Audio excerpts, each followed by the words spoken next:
ثم ارجع البصر كرتين ينقلب إليك البصر خاسئا وهو حسير ولقد زينا السماء الدنيا بمصابيح وجعلناها رجوما للشياطين وأعتدنا لهم عذاب السعير صدق الله العظيم۔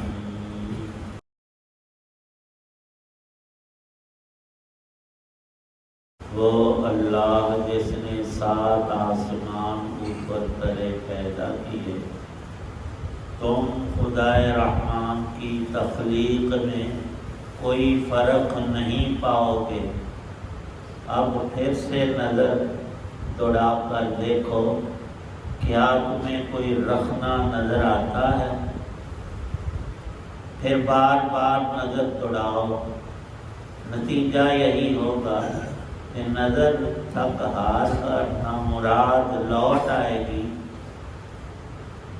اور ہم نے قریب والے آسمان کو روشن چراغوں سے سجا رکھا ہے اور ان کو شیطانوں پر پتھر برسانے کا ذریعہ بھی بنایا ہے اور ان شیطانوں کے لیے دہتی آگ کا عذاب تیار کر رکھا ہے۔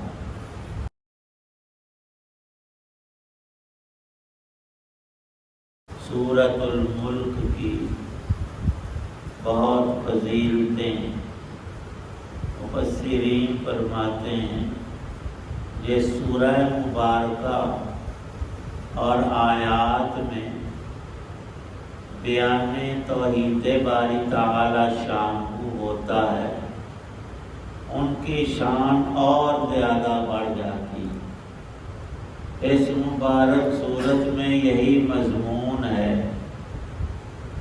اللہ پاک کی شان وحدانیت، الوہیت، مالکیت، ربوبیت، آسمان و زمین کو، سب کائنات، چھوٹی بڑی مخلوقات کو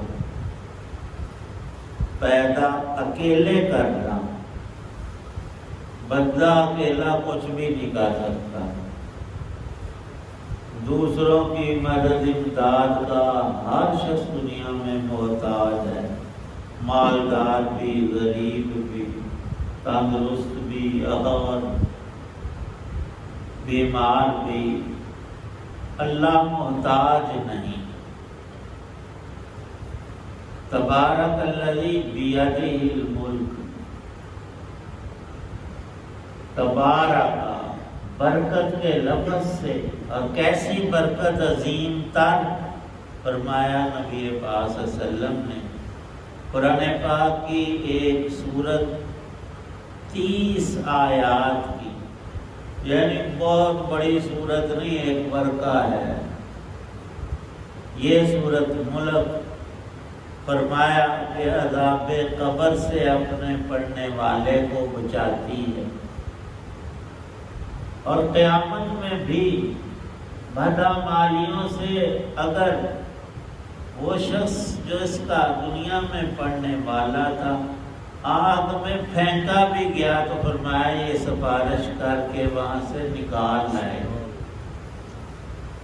تو کتنا عظیم ترین فائدہ خود رسول پاک صلی اللہ علیہ وسلم اس کی تلاوت پر ارشاد فرما رہے ہیں کہ کوئی بھی مسلمان رات کو سونے سے پہلے اس سورت کی تلاوت کو ترک نہ کرے۔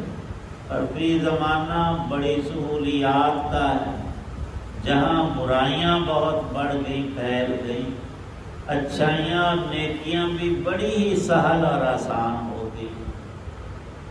موبائل میں جہان کی ساری چیزیں انہوں نے ڈال رکھی ہیں، اگر ہمیں قرآن پاک کی تلاوت نہیں بھی آتی سن تو سکتے ہیں، کان ہے ہمارے۔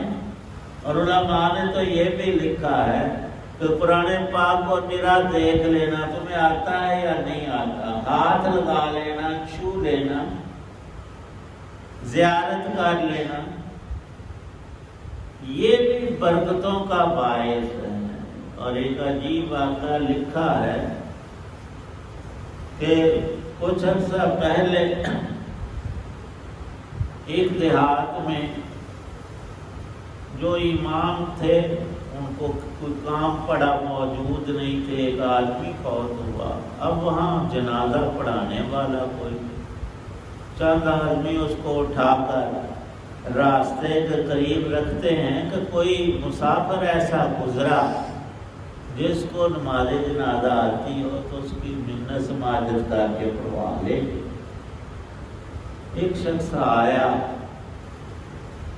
دیکھا کہ داڑھی وغیرہ ہے، کہنے لگا کہ یوں معاملہ ہے، ہمارے امام صاحب نہیں ہیں، اگر آپ پڑھا سکتے۔ میں نے کہا مجھے ہے تو جلدی، میں نے شہر کسی کام سے جانا ہے، لیکن یہ اس سے زیادہ ضروری ہے۔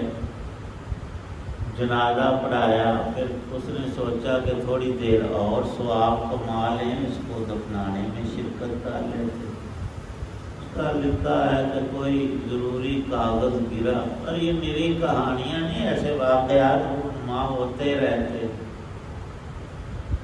بے خیالی میں وہ کاغذ اس کی جیب سے قبر میں گر گیا۔ جب شہر پہنچا دیکھا تو میرا تو کام ہی کوئی، میں تو کہیں رکا نہیں، وہیں کہیں گرا ہوگا، اور قبر میں انسان اترتا ہے نیچے اوپر ہوتا ہے۔ گھر والوں کی منت سماجت کی کہ مجھے قبر کھولنے دو۔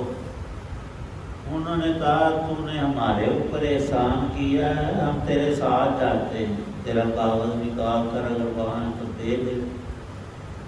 قبر کشادگی میں دیکھا کہ وہ گلاب کے تازہ پھولوں سے بھری ہوئی مہک رہی۔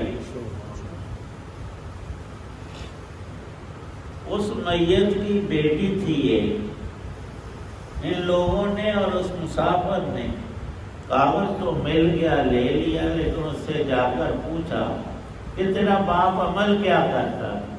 اس نے کہا اتنا لمبا چوڑا عمل نہیں کرتا تھا، صبح کی نماز پڑھ کر ہمیشہ قرآن پاک کو دیکھتا تھا، چھوتا تھا، آتا نہیں تھا اسے، نہ اس نے پڑھا نہ کسی نے پڑھایا، لیکن قرآن پاک کی ہر سطر پر انگلی پھیر کر کہتا کہ یا اللہ پاک یہ بھی تو نے سچ فرمایا، یہ تیری بات بھی سچی ہے۔ کچھ دیر ایسا کرتا تھا۔ انہوں نے کہا کہ بل یقین یہ ساری قرآن کی برکت ہے جو اللہ نے ہمیں دکھائی ہے۔ تبارک، ساری برکتیں اللہ کی ذات عطا کرتی، وجود اور جسم ہو یا اس کے اندر جان کا معاملہ ہے، یا جتنی بھی نعمتیں اور کمالات ہیں۔ ایک شخص کہتا ہے، دعویٰ کرتا ہے کہ میرے ورگا سے سونا کوئی نہیں، اللہ نے مجھے حسن بڑھا دیا، ایک کہتا ہے اللہ نے مجھے علم سے نوازا، ایک دعویٰ کرتا ہے کہ میرے پاس دولت بہت ہے۔ میرے اور میں والی کوئی بات نہیں، تیرا حسن اللہ کا عطیہ ہے، تیری اچھی آواز، اچھی شکل اور سب نعمتیں، مال جان اور ایک ایک ان کا جز اور حصہ اللہ کا عطیہ ہے، تیرا اپنا ہے بندے کچھ نہیں، سارا رب کا دیا ہے۔ تو ارشاد ہے کہ کوئی اور ہو یا جس نے حصہ ڈالا ہو مخلوق بنانے میں تو سامنے آئے۔ ساتوں آسمان اللہ نے بنائے اور پہلے آسمان کو مزید مزین فرمایا ستاروں سے، روشن ستاروں سے، اور ایک دو نہیں، کروڑوں اربوں نہیں، لا تعداد، ہم سارے انسان مل کر گن نہیں سکتے۔ تبارک الذی بیدہ الملک، اللہ فرماتے ہیں حکمرانی میری، بادشاہ میں، سدا کی بادشاہی اسی کو لائق ہے، وہی فرماروائے حقیقی ہے، وَهُوَ عَلَىٰ كُلِّ شَيْءٍ قدیر۔ اگر ہم قرآن پاک کو بغور پڑھیں تو دل یہ چاہتا ہے یہیں رک جائیں اور اسی لفظ کو ساری زندگی پڑھتے رہیں، دہراتے رہیں۔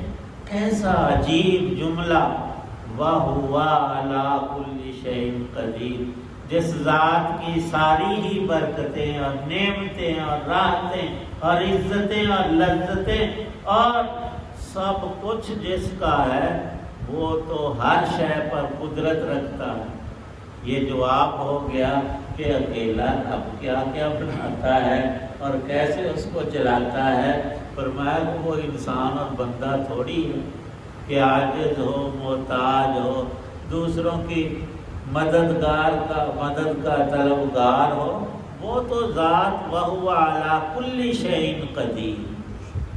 اگر ہم یقین کے ساتھ اپنی کسی بھی حاجت میں قرآن پاک کا کوئی بھی لفظ پڑھیں تو وہاں فٹ بھی بیٹھتا ہے اور ایک نور اور برکت اور سکون اور سرور اسی وقت ملتا ہے۔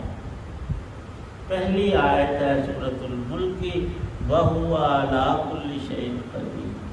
ہمیں پڑھنا چاہیے اور وقتاً فوقتاً اسے رٹا لگانا چاہیے، اس کو سوچنا چاہیے کہ اللہ پاک نے فرمایا کیا ہے۔ ہم کہتے ہیں جی بیمار ہو گئے تو بڑا علاج کروایا کیا ہے، کوئی دال نہیں گل رہی، کوئی سمجھ نہیں آ رہی، ہمیں نہیں آ رہی اسے ساری سمجھ، اس کے سپرد تو کرو، اس سے التجا کرے، اور یہ کوئی ناجائز نہیں ہے، یہ تو فرض ہے۔ اور قرآن پاک بھرا ہوا ہے دعاؤں سے، ہر چیز رب سے، یہاں تک کہ رسول پاک صلی اللہ علیہ وسلم نے ارشاد فرمایا ایک ادنا سی چیز، ایک چھوٹی سی چیز، بے معنی سی، بے حیثیت سی، وہ بھی اپنے رب سے ہے بندے مانگ۔ وہ کیا ہے؟ جوتے کا تسمہ ٹوٹ گیا، اب ہم دوڑ لگاتے ہیں موچی کے پاس اسے مرمت کروائیں، یہ منع نہیں ہے، یہ سبب ہے، لیکن فریاد اللہ سے کہ پتہ نہیں وہ ابھی آیا ہے کہ نہیں، میں لیٹ نہ ہو جاؤں اور فلانا، پہلے رب سے مدد مانگ، پھر سبب اختیار کر۔ وَهُوَ عَلَىٰ كُلِّ شَيْءٍ قدیر، وہ تجھے مزید روزی دینے، عزت عطا کرنے اور تندرستی دینے میں وہ ذات محتاج نہیں ہے، وہ قادر ہے، اور نرا قادر نہیں فرمایا کہ قدیر، سب سے زیادہ طاقت والا، اصلی قوت والا اور کرنے والا وہ اکیلا ہے۔ بندے تو اس سے ذرا لو لگا، مانگ کر تو دیکھ کتنا نوازے گا تجھے۔ وَهُوَ عَلَىٰ كُلِّ شَيْءٍ قدیر، وَهُوَ عَلَىٰ كُلِّ شَيْءٍ قدیر۔ اللہ پاک یقین سے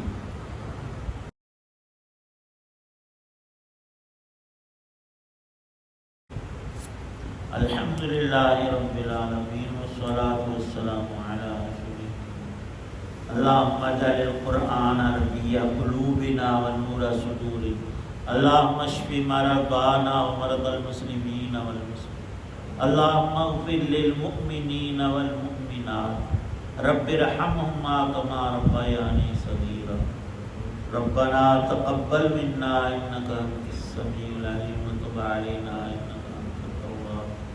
صلی اللہ تعالی علی خیر خلق محمد وعلی آلہ وصحبہ وسلم.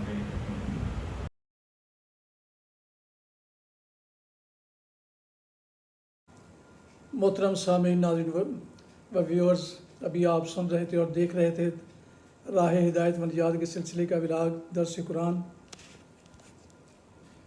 جس میں آج سورہ الملک کی آیات مبارکہ 3 تا 5 کی تلاوت، ترجمہ و تفسیر بیان کی گئی. مدرس تھے جناب قاری حافظ مولانا محمد اقبال صاحب، اور میں نے یہ روحانی اور قرآنی ولاگ جو سراسر باعث خیر، باعث برکت اور باعث ثواب ہے، اپنے یوٹیوب چینل بشیر رشیدی سے آپ کی خدمت میں پیش کیا. یہ روزانہ سلسلے کا ولاگ ہے، تو اسے اسکپ مت کیجیے. اگر آپ نے ابھی تک اسے سبسکرائب نہیں کیا تو ضرور سبسکرائب کیجیے، اور دوستوں سے شیئر کر کے بیل آئیکن کو بھی پریس کیجیے گا، تاکہ آنے والے نوٹیفیکیشن باقاعدہ اور بروقت آپ کو اور دوستوں کو ملتے رہیں.